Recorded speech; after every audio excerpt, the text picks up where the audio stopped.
유영국 선생님은 1916년 울진에서 태어나셨는데요. 울진은 그 당시는 이제 강원도였던 곳이고 지금은 경상북도로 이제 편입이 됐는데요. 그 굉장히 깊은 바다와 높은 산과 골짜기 이런 그 말하자면 첩첩산중이면서도 넓은 바다가 있는 그런 그 곳입니다. 거기서 태어나서 유년을 보내시다가 이제 중고등학교를 서울에서 유학을 하시면서 미술에 처음 접하게 되시는 그런 계기가 됩니다. 그리고 나서 서울에 유학하던 경성 제2고고 그곳에서 사토 쿠니오라고 하는 굉장히 그 중요한 일본의 교사님을 만나면서 이제 미술에 대한 관심을 갖게 되고 그 이후에 이제 일본으로 미술 공부하러 유학을 가세요. 그게 1935년인데요. 도쿄의 메트로폴리탄적인 이런 그 아주 도시적인 문화 이런 그 급격한 문화의 변화를 느끼셨는데 거기에 가셔서는 이분이 문화학원이라는 그 당시로서는 아주 자유로운 분위기의 학교에서 공부를 하셨고 그 일본 안에서도 아주 아방가르드한 그런 제야적인 작가들과 깊이 교류를 시작하시게 됩니다. 이 작품의 경우 그 문화학원에서 졸업을 한 1938년도에 제작된 것인데요. 그 3월에 졸업하시고 5월에 자유미술가협회라는 그 협회에 큰 전시가 열리게 되는데 그때 이 작품을 출품을 하셨어요. 그 해에 유영국 선생님과 원래 북한 출신이면서 북한 미술에 아주 큰 영향력을 미쳤던 문학수라는 이 두 한국인이 처음으로 이제 상을 수상을 하게 되거든요. 그때의 원화는 사실상은 그 나중에 이제 전쟁 통해 유실이 되고 없고요. 지금 이 작품은 그 당시에 기념 엽서는 남아 있어서 그 엽서를 바탕으로 해서 1979년에 이분의 그 큰따님이신 유리지 선생님과 함께 재제작을 한 그런 작품입니다. 작품을 자세히 보시면 이게 이제 회화가 아니라 부조예요. R3라는 제목인데 R은 아마 릴리프의 R일 것으로 보이고요. 이 당시는 그 회화보다도 오히려 부조 작품을 많이 하셨고 나무판 위에다가 이렇게 형태를 만들고 그 위에 또다시 나무를 붙여가는 이런 작업을 보여주는데 이게 뭘 그렸냐는 거죠. 이거는 굉장히 무엇을 그린다라기보다 어떤 유기체적인 형상이다라는 정도만은 이제 알 수가 있는 거고요. 그러면서 색깔은 아주 제한적이어서 이 위를 완전히 흰색 아니면 까만색으로 입혀서 아주 단조로운 색채, 무채색으로만 이제 표현이 됐고 그러면서 나무에 드러난 재질감을 보여주는 부분들이 이렇게 살짝 들어가기도 하고요. 그리고 이게 평면 위에 다시 그걸 붙이면서 여기에 그림자들이 생기게 되는데 이 빛으로 인한 이 그림자의 검은 선들, 색의 이런 형태들과 이 나무판의 이런 유기체적 형태들이 서로 이렇게 조응을 하는데 이런 것도 사실은 굉장히 의도되었었다라는 생각을 하게 되는 거죠. 그래서 이때 이분의 화두는 뭐냐 하면 추상이에요, 추상. 근데 이 추상이라는 것은 1938년 기준으로 일본에서만 봐도 굉장히 새로운 움직임이에요. 근데 그런 새로운 예술이라는 것은 그런 똑같이 뭔가를 재현하고 구성하는 사진이 하는 것 같은 것을 하는 것이 아니라 우리가 새로운 조형을 만들어야 된다는 생각을 하게 돼요. 근데 그 조형이라는 것이 무엇인가? 형태를 구성한다는 것인데 그 조형이라는 것이 지금 우리가 굉장히 편하게 자주 쓰는 말이지만 그 당시는 굉장히 새로운 얘기예요. 플래티시즘이라고 해서 그 당시 플래티시즘이라는 용어가 조형주의라는 용어로 굉장히 크게 이제 부각이 되는데 요지는 그 우리가 바라보는 모든 어떤 자연의 질서 같은 것들이 그 질서의 핵심만을 추출해서 표현을 한다면 그것은 아주 단순한 형태와 색채를 갖게 된다는 거죠. 그래서 이것도 보면 너무너무 어떻게 보면 단순한데 이 안에서 우리가 어떤 생태학적인 걸 상상할 수도 있고 유기체적인 걸 상상할 수도 있는 거죠. 이거하고 완전히 반대되는 방식으로 이분 아주 또 기하학적인 것을 같은 시기에 또 제작을 하시거든요. 그러면서 남아있는 주제라는 것은 오로지 면과 색과 재질감과 이 반짝반짝하는 표면의 질감과 그리고 형태와 뭐 이런 것들만이 있고 여기는 아무런 재현적 요소도 스토리도 없는 그런 이제 화면을 만들기 시작해요. 그것은 아주 극단적인 선택이에요. 그래서 그런 극단적인 그 예술의 새로운 방향, 그것이 새로운 시대에는 그런 극단적인 새로운 예술을 자꾸 사람들이 보고 경험하게 해야 된다는 아주 새로운 어떻게 보면 거의 이념에 가까운 것들이 이제 이 당시에 일본에서 유행을 했고 그 유행이 뭐 엄청 큰 유행은 아니었지만 유영국 선생님이 힘을 보탠 데는 바로 그런 어떤 무리들이었던 거죠.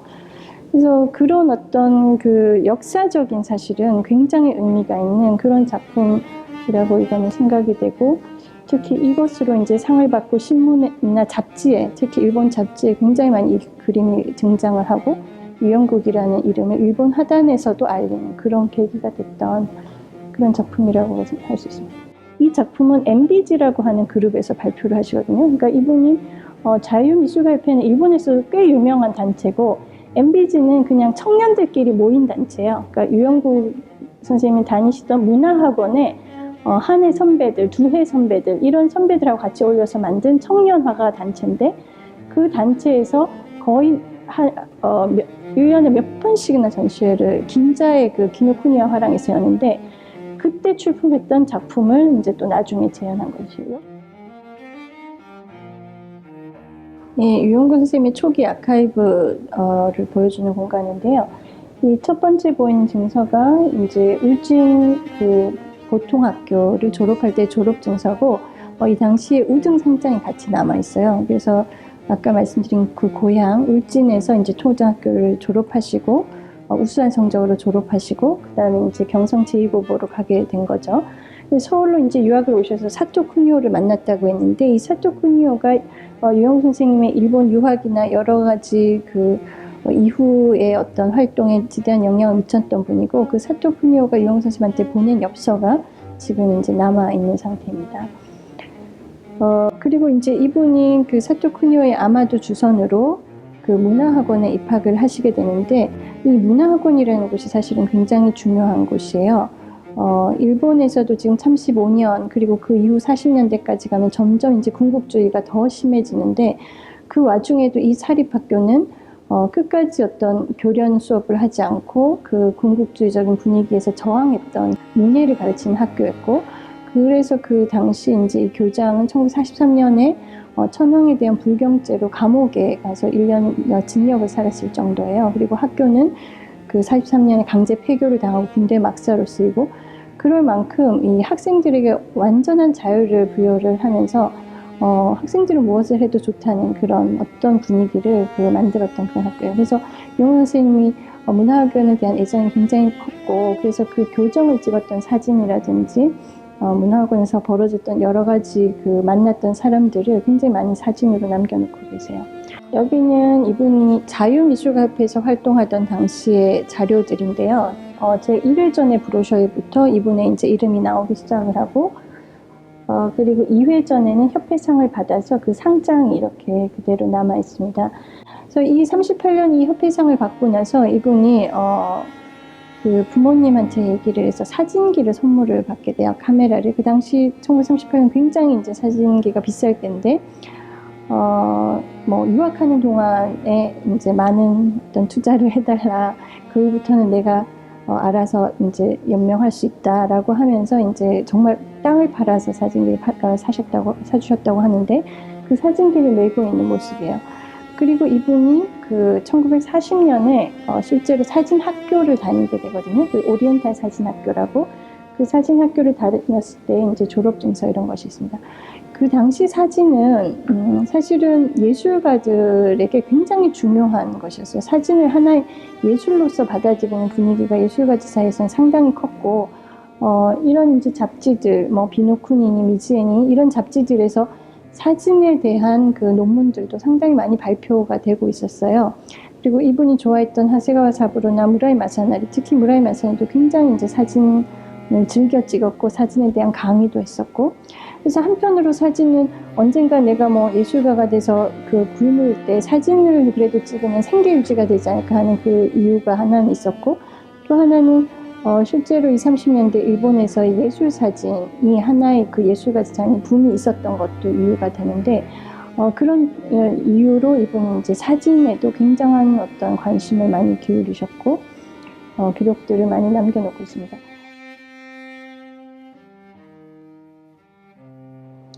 네, 유영국 선생님이 이제 일본에 계시던 때 1942년에 사진을 하면서도 약간 어떤 탄압을 피한 어떤 그 방책이었다는 말씀을 드렸는데요. 그게 이제 1943년 정도까지 가면 도저히 어떻게 해볼 수 없는 그런 상황이 됩니다. 그러면서 대부분의 한국 분들이 43년이 되면 이제 귀국을 하시게 되는데, 유영국 선생님도 그때 귀국을 하셔요. 그런데 그런 도쿄의 어떤 아주 그 메트로폴리탄적인 그런 곳에 있다가 울진의 고향으로 다시 돌아와서 뭔가 이제를 놓고 작품을 한다는 것이 굉장히 그 환경 속에서는 불가능한, 그리고 미안한 그런 상황이 됐던 것이 사실이고요. 그러면서 이분이 굉장히 오랫동안 절필할 수밖에 없는 그런 상황이 됩니다. 특히 이제 일제 말에는 이분이 어부 생활을 하시는데, 이제 44년에 결혼을 하고 나서 이제 어선을 몰고 이제 멀리까지 가서 고기를 잡아오면 굉장히 이제 고기도 잘 잡으시고, 그러면서 이제 생활인이 되었던 시기를 이제 거치게 됩니다. 그리고 나서 이제 한국이 해방을 하고 1947년에 해방 후에 한국의 그 순수 동인 그룹으로서 처음 나오는 게 신사실파예요. 그 신사실파의 결성에 가담을 하시게 됩니다. 이 신사실파는 그 김한기, 유영국, 이규상이라는 단 3명의 추상화가가 이제 만든 단체예요. 그래서 지금 해방 후 전국이 정말 혼란스럽고 어둡고 이런 이제 상황에서 이 추상화가들이 이제 그룹전을 만들어서 활동을 했다는 것 자체가 굉장히 놀라운 그런 일이고, 거기에서 이분이 48년에 이제 첫 그룹전을 했고 49년에 두 번째 전시를 하는데, 바로 이 작품이 그 49년도 두 번째 전시에 출품했을 것으로 이제 추정되는 그런 작품이라고 할 수 있습니다. 작품의 제목은 아마도 직선이 있는 구도일 것이라고 추측을 하는데, 이 작품은 어느 정도 서정적인 그런 그림으로 돌아왔고, 그 서정성을 가지고 있으면서 또 어떤 자연 쪽에서 모티브를 한 것 같은, 이게 나뭇가지 같기도 하고 저것이 뭐 꽃 같기도 하고 불빛 같기도 하고, 그런 어떤 그 서정성이 다시 담겨지면서 또 회화로 복귀하는 그런 것에서 이제 큰 의미가 있는 것이고요.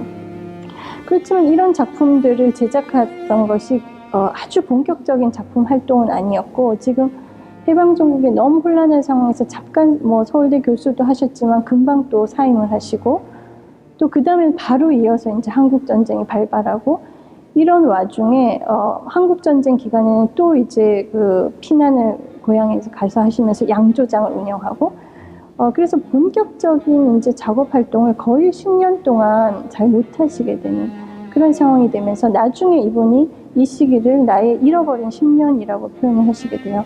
그래서 그 잃어버린 10년의 그 어떤 작업에 매진할 수 없었던 그런 상황을 극복하기 위해서라도 그 이후에 정말 더 작업에 이제 투신하게 되시는데, 그런 잃어버린 10년 기간에 만들어진 작품이지만 한국의 그런 혼란기에서도 이런 어떤 그 그룹 활동을 하고 작품을 제작하신 이런 기록은 상당히 이제 중요하다라고 얘기를 할 수가 있습니다.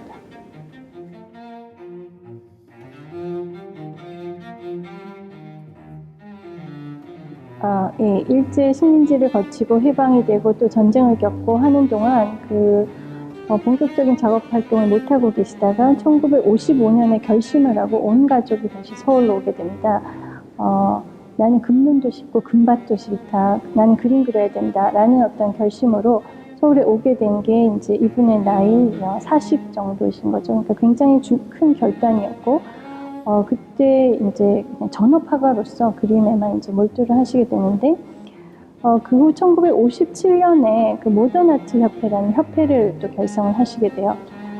신사실파를 결성했던 김한기, 유영국, 이규상 중에서 김한기 선생님은 이때 이제 파리로 가고 안 계셨고, 그 유영국, 이규상 이 두 분과 그 외 한무, 박고석 선생님 같은 약간 반추상 화가들이 이제 합심을 해서 만든 단체이고, 이 단체의 결성이 중요한 것은 우리가 이제 한쪽에서는 국정이 계속 열리고 있어요. 대한민국 미술 전람회라는 것이 열리면서 아직도 굉장히 많이 구상을 하고 향원정을 그리고 하는 이런 어떤 그 분위기에서, 그런 아카데미즘에서 반발을 하면서 완전히 다른 어떤 모던 아트라는 것을 이제 빛으로 내건 그런 미술인들의 결집, 이런 것은 사실 역사적으로 굉장히 중요하고, 거기에 이제 유영국 선생님이 계셨던 거죠. 이분은 이 모던 아트 협회를 처음 1회 때부터 굉장히 열심히 하셨고, 전시를 할 때마다 계속 조금씩 새로운 그림을 그리세요. 그래서 이 협회전을 무대로 해서 그 본인의 어떤 작업의 그 활동들을 계속 이제 갱신해가는 그런 어떤 모습을 보여주는데요. 이 작품은 그 중에서도 아마도 1회 전에 처음 출품됐던 작품으로 노을이라는 제목을 가진 작품이 있는데 그 작품이 아닐까 이제 추정되는 그런 그림입니다. 굉장히 강한 의지를 보여주죠. 다른 이전의 작품에 비해서 굉장히 색들이 강렬하고 지금 해가 이제 지는 것 같은 이런 모습인데 그게 산 능선의 어떤 곡선 그 뒤편으로 이제 해가 져서 아주 그 빨간색의 어떤 톤들이 조금씩은 이제 달라지면서 전체적으로 굉장히 강렬한 모습을 보여주고 여기는 이제 어둠이 내리기 시작하는 것이죠. 그러면서 이분이 우리가 노을이라는 것을 생각을 할 때 이제 사진으로도 노을을 이제 볼 수가 있겠지만 그런 사진으로 보는 노을이 아닌 회화로 노을을 표현했을 때 어떻게 표현하는 것이 가장 잘 노을의 그 에센스의 정수에 접근할 것인가를 생각을 하면 필요 없는 요소들을 제거해가는 것이죠. 그래서 정말 남아있는 것은 뭐냐 하면 선이 남고 그리고 이런 형태가 남고 그리고 색채만이 남고 그래서 선과 면과 색이라는 조형의 기본적인 원리만으로 노을이 가지고 있는 가장 강렬한 어떤 포인트를 잡아내는 그런 것을 볼 수가 있고요. 그러면서 이 화면 안에서 예를 들어 여긴 아주 이제 따뜻한 색들이 가득하고 여기는 어두운 색들이 가득하다면 이것의 어떤 분위를 막기 위해서 이런 세모가 다시 끼워지는 거죠. 그래서 이 안에서 화면 안에서 하나의 어떤 균형을 잡아나가는 그런 어떤 태도들을 볼 수가 있고 특히 또 강조되는 것이 표면 효과인데요. 우리가 마티에르라고 하는 이 표면 효과가 굉장히 여러 겹의 이제 물감을 칠해가면서 이 물질성들이 드러나게 되는 것이죠. 그래서 우리가 빛을 비추면 이것이 꿈틀꿈틀 이 표면의 효과들이 다시 반사가 되죠. 그런 이런 반사의 효과들이 사실 우리가 정말 태양의 노을의 모습에서 반사를 경험하는 것 같은 그런 어떤 느낌을 가지게 됩니다. 그래서 그 어떤 조형이 가진 면색 그리고 이제 선 뭐 이런 것들이 가지고 있는 요소들로 어떻게 자연의 에센스를 추출할 것인가 이 문제들을 이분이 이제 본격적으로 회화를 통해서 풀어나가는 그런 어떤 시발점이 되는 작품이라고 할 수가 있습니다. 지금 여기 보시는 작품들이 대체로 57년에 제작된 그림들이고요. 57년, 58년에 이분이 그 모던 아트 협회 전에 굉장히 열심히 이제 작업을 하실 때의 작품들이에요. 그래서 거의 다 모던 아트 협회 전에 출품작이었을 것으로 추정이 되는데 전체적으로 이제 굉장히 단조로운 듯하지만 자세히 보면은 아주 미묘한 차이들을 이제 발견하게 되는 그런 작품들이에요. 그래서 같은 녹색 계열이지만 이런 녹색과 이런 녹색과 저런 녹색들이 다 조금씩 다른 어떤 면들을 형성을 하고 거기에 이 마티에르는 이 초기 작품 특히나 마티에르를 계속 올려가면서 마치 그 화강석의 그 표면을 보는 것처럼 아주 단단하고 마치 돌을 보는 것 같은 그런 효과의 마티에르들을 계속 쌓아가는 그런 것을 볼 수가 있습니다.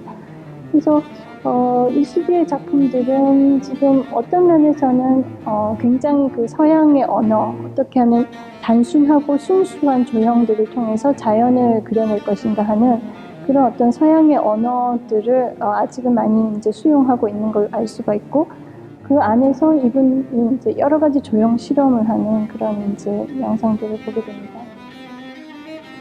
이분이 1955년부터 본격적인 화업을 시작하시면서 그 한 10년 동안 한국 화단에서 새로운 어떤 예술을 지향하는 그룹 활동 이것에 굉장한 열의를 갖고 계셨어요. 모던 아트 협회 결성뿐만 아니라 현대 작가 초대전 그리고 그 이후에 뭐 신상회까지 이르는 여러 이제 단체들을 거의 주도를 하시면서 그룹 운동이라고 할 수 있을 만한 그런 이제 활동들을 하시게 되거든요.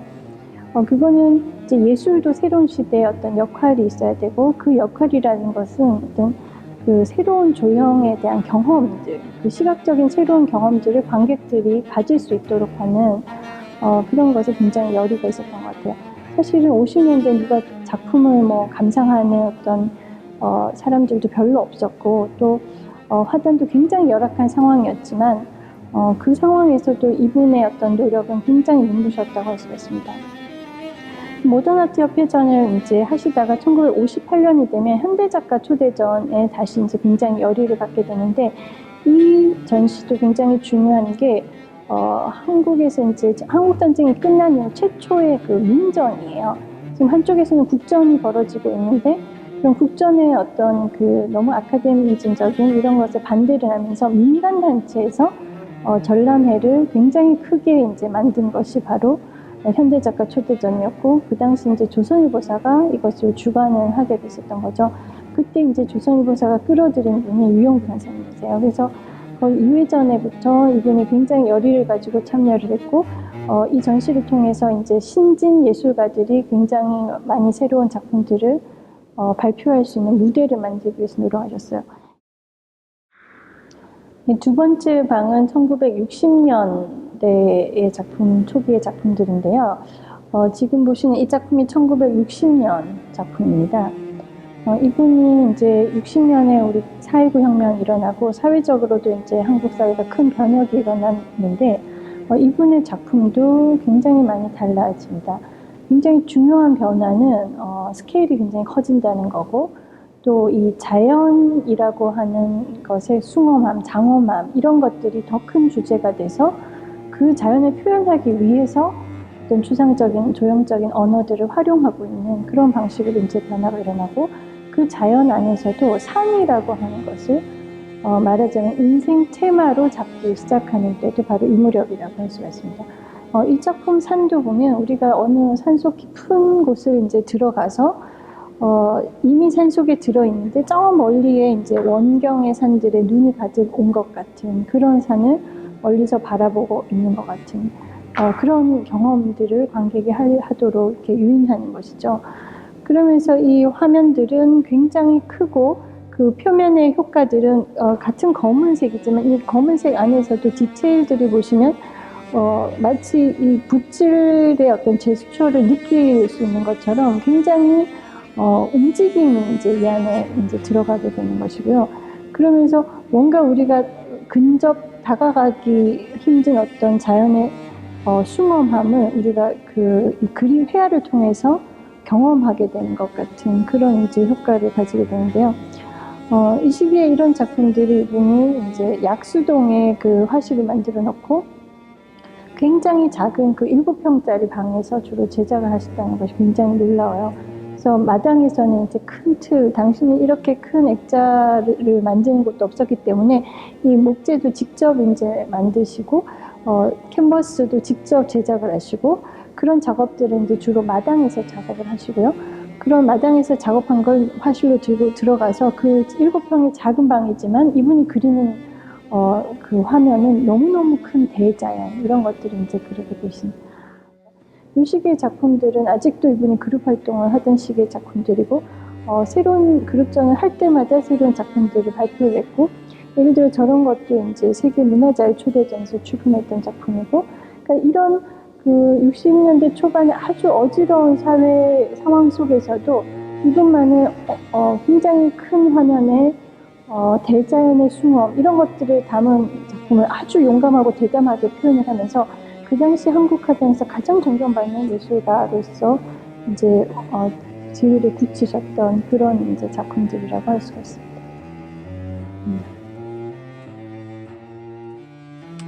1964년이 되면 이분은 이제 지금까지 이런 그룹 활동을 종결을 하시게 됩니다. 스스로 얘기하기를 이제 그룹 활동 시대는 끝났다. 그리고 나는 앞으로 개인전을 통해서 나의 새로운 작품들을 끊임없이 발표하겠다. 그러니까 이분은 모든 원칙을 본인이 이제 정하면 그것대로 10년이고 20년이고 지키는 그런 스타일의 분이세요. 그래서 한 10년 동안 정말 한국의 화단의 어떤 미술이라고 하는 새로운 미술이라는 것을 사람들한테 알리고 보여주는데 열의를 가지고 계셨다가 어느 순간 이제 그걸 그만하시게 되고 첫 개인전은 1964년에 이제 신문회관에서 열게 됩니다. 네, 1964년에 이분이 중대한 결심을 하시게 되는데 한 10여 년간의 그 미술 그룹 활동 이것의 종언을 선언하고 앞으로 나는 새로운 작품을 개인전을 통해서 발표를 하겠다 이렇게 이제 말씀하시게 됩니다. 그 이후부터 이분의 대부분의 삶은 거의 규칙적으로 아침에 일어나서 뭐 식사하시고 몇 시에서 몇 시까지 작업을 하시고 이런 그리고 점심을 드시고 또 작업을 하시고 하는 아주 규칙적인 어떤 생활의 패턴을 따르면서 거의 이제 작업에만 매진하는 그런 이제 그 삶을 돌아가실 때까지 일관되게 유지를 하시게 되는데요. 그러시면서 64년에 이분의 연세로는 사실 꽤 많은 연세, 48세신데 그때 약간의 늦은 감이 있는데 첫 개인전을 열게 되시는 거죠. 신문회관에서 이 전시를 열었고 그 당시 15점의 신작을 발표하시게 되는데 모두 이런 크기의 굉장히 큰 대작들이고 그렇게 짧은 시기에 이렇게 많은 작업을 너무나 이제 열심히 제작하셨다는 것을 알 수가 있습니다. 어떻게 보면 한 작가의 개인전의 하나의 모델이 되는 그런 어떤 전시회로 기록이 되고 있는데요. 그 전시에 출품했던 이 작품은 사실 무엇을 그렸는지는 정확히 알 수가 없긴 하지만 뭐 언덕일 수도 있고 자연의 어느 한 부분일 수도 있는데 이분의 관심이 무엇인지는 이제 여기에서도 많이 드러나는 거죠. 이분의 이제 1960년대 작품들은 산이라는 주제 안에서 굉장히 다양한 어떤 변화들을 보여주는데 이분은 이제 산이라는 것이 어떤 뭐 그 삼각형의 어떤 뭐 봉우리가 있기도 하고 또 능선의 아름다운 곡선이 있기도 하고 또 거기엔 다채로운 색깔이 있고 사계절의 변화가 있고 빛과 그림자가 있는 그리고 굉장히 어떤 다양한 움직이는 그 흐름들 이런 것들을 갖고 있어서 그 변화무쌍함이 아무리 그걸 그리고 있어도 이제 끝나지 않는 그런 어떤 주제라고 이제 생각을 했던 것 같아요. 이분은 스스로 뭐라고 얘기를 하셨냐 하면 내가 60이 될 때까지는 조형 실험을 좀 하고 그 이후로는 부드럽게 자연으로 돌아가고 싶다 이런 말씀하셨는데 그래서 이 65년, 64년 첫 개인전을 한 이후에 이런 그 과정을 보면 대부분 이런 비정형, 딱 맞아떨어지는 어떤 기하학적 형태가 아닌 비정형의 형태에서부터 점점 더 어떤 기하학적인 형태로 진전이 되고 색채도 이제 어떤 노란색을 풍부하게 쓰고 그 다음에 무슨 색을 쓰고 또 이 색과 이 색을 서로 겹쳐 쓰고 하면서 계속 색채들도 꾸준히 실험을 하고 계세요. 그래서 색이라든지 면이라든지 아니면 어떤 형태라는 이런 어떤 조형의 기본 원리들이 화면 속에서 스스로 자기 부정을 해가면서 점점 변화하고 있는 어떤 시기들을 이때부터 시작해서 한 1970년대 전반까지 꾸준히 밀고 나간다고 할 수 있습니다.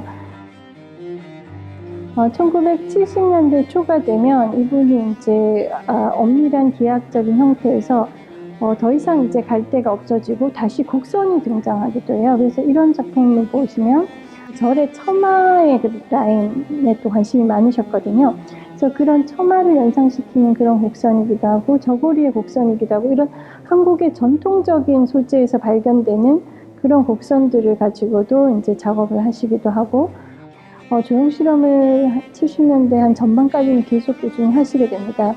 그런데 이제 70년대 중반 정도 되게 되면 이분의 이제 생애에서 굉장히 큰 변화가 일어나는데 그 중요한 변화 중에 하나가 굉장히 아프시게 됐다는 거예요. 그래서 한 75년 정도부터 굉장히 아프셨고 77년에는 거의 돌아가실 뻔 하다가 이제 심장 박동기를 이제 우리나라에서 거의 처음에 가깝게 초창기에 이제 다시게 되거든요. 2002년 돌아가실 때까지 거의 30년에 가까운 세월을 너무너무 아픈 상황으로 이제 사시게 됩니다. 그리고 또 하나의 이제 변화는 이분이 스스로 말씀하시기로 60세가 되면 부드럽게 자연으로 돌아가고 싶다고 하셨는데 그런 어떤 말하자면 삶의 여유 같은 것들이 생기고 뭔가 이걸 보여주기 위해서 또 공부를 하기 위해서 집요하게 하는 이런 태도에서 한 걸음 이제 물러나서 훨씬 더 이제 편안하게 자연을 조망하고 즐기는 이런 어떤 모습을 보여주게 됩니다. 그리고 또 하나의 변화는 이분이 나는 평생 동안 내 작품이 팔리지 않는다고 가족분들한테 늘 얘기하셨지만 70년대 중반 이후 작품이 처음으로 팔리기 시작을 합니다. 그래서 어떤 경제적인 면에서는 오히려 어떤 여유로워지는 이런 변화가 일어나게 되는데요. 그런 변화들이 이제 70년대 중반부터 이루어지고 하지만 이분은 이제 건강 상태 이런 것 때문에 거의 두문불출하고 이제 작업에만 열중하시다가 또 병원 다니시다가 이런 어떤 생활 패턴이 반복되게 됩니다. 그래서 이 후반기의 작품들은 그 이전의 시기에서 보여줬던 굉장히 밀도 있는 일관성 이런 것들은 상당히 떨어지게 되는데 대신에 훨씬 더 편안하고 자연스럽고 그리고 작품의 크기도 다양하고 그런 어떤 어떤 화풍의 큰 변화가 일어나게 되고 그 안에서 일관성은 부족하지만 훨씬 더 어떤 즐기고 있는 그런 작품들이 나와서 대중적으로는 또 굉장히 좋은 호응을 얻기도 되는 그런 작품들이 이제 등장을 하고 있습니다.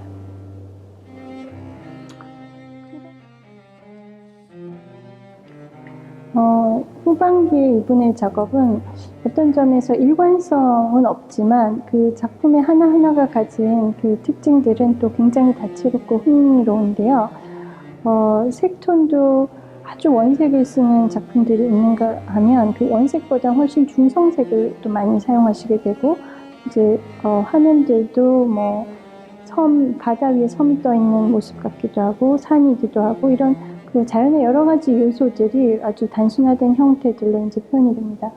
이 작품 같은 경우는 아주 후반기에 아름다운 작품 중에 하나인데요. 색톤은 전체적으로 이제 푸른 계열을 유지하고 있고 저기가 아마도 달인 것 같은데 이 달이 바다가 있고 그 위에 섬이 있고 그걸 다시 비추고 물에 비치고 있는 것 같은 그런 아주 서정적인 그런 이제 작품이고요.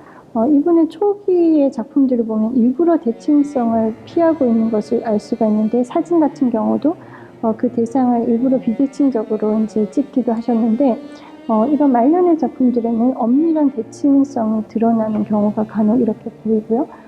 굉장히 대칭적이고 엄격해 보이는데도 서정성이 묻어나고 하지만 이런 이제 표현에서는 일부러 비대칭적인 요소들도 살짝 집어넣기도 하는 거죠. 그러면서 표면의 효과 같은 것들은 여기는 아주 단순하게 처리된다면 여기는 하나의 색면 안에서도 여러 가지 색톤들이 마치 물에 반사되는 어떤 효과를 표현하듯이 아주 잔잔하게 다른 어떤 그 마테리얼들이 중첩되는 이런 효과들을 가지고 있는 거죠. 그래서 이런 식의 이제 작업들에 계속 몰두하면서 이분은 정말 그 그림을 즐겁게 즐기면서 그리셨다라는 것을 이제 알 수가 있습니다.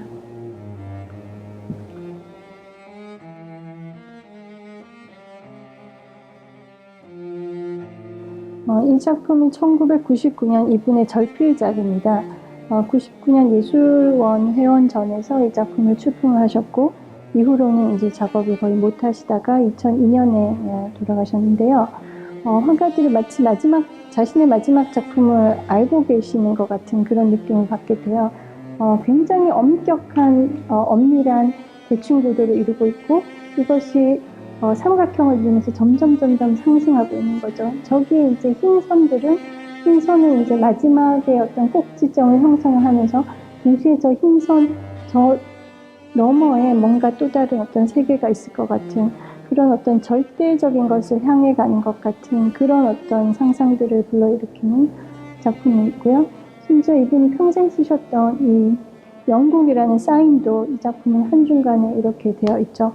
이분은 그림이라는 것이 언어가 다른 어떤 그 나라에서도 똑같이 통용될 수 있는 어떤 매력을 가지고 있다고 생각을 하셨어요. 그래서 굉장히 국제적인 그 의식을 가졌던 분이고 그래서 아주 초창기부터 그 사인도 영어로 많이 쓰셨고요.